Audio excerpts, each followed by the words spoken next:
അഫ്ദലു മൻ യസ്വദ്ദു യൗമൽ ഖിയാമ, ഖിയാമത്ത് നാളിൽ ആദ്യം മുഖം കറുക്കുന്നവര് വുജൂഹു താരിഖിസ്സലാ, നിസ്കാരം ഒഴിവാക്കുന്നവന്റെ മുഖമാണ്, നിസ്കരിക്കാത്തവന്റെ മുഖമാണ് ആദ്യമായി കറുത്ത് കരിവാളിക്കുന്നത്. എന്റെ സ്നേഹമുള്ള മുസ്ലിമേ, എന്റെ പ്രിയപ്പെട്ട പെങ്ങളെ, ഈമാനുണ്ട് എന്നതിന് ബാഹ്യതലത്തിൽ കാണാൻ പറ്റുന്ന ഏറ്റവും നല്ല സ്വഭാവം ഭക്തിപൂർവമുള്ള നിസ്കാരമാണ്. നിസ്കാരം തന്നെ ഇല്ലേ, പിന്നെന്ത് ഈമാന് പറയാനാണ്? നിസ്കാരമില്ലാത്തവനെ എങ്ങനെ ഗണിക്കാനാണ്?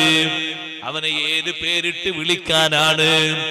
ഏത് നമ്പറിട്ടാണ് സഹോദരങ്ങളെ നിസ്കാരമില്ലാത്തവനെ വിളിക്കുന്നത്? നിസ്കാരമില്ലാത്ത മനുഷ്യന് എന്തെങ്കിലും ഒരു വില ദീന് നൽകിയിട്ടുണ്ടോ? ഏതെങ്കിലും ഒരു അർത്ഥത്തിൽ മുൻഗണന നൽകിയിട്ടുണ്ടോ?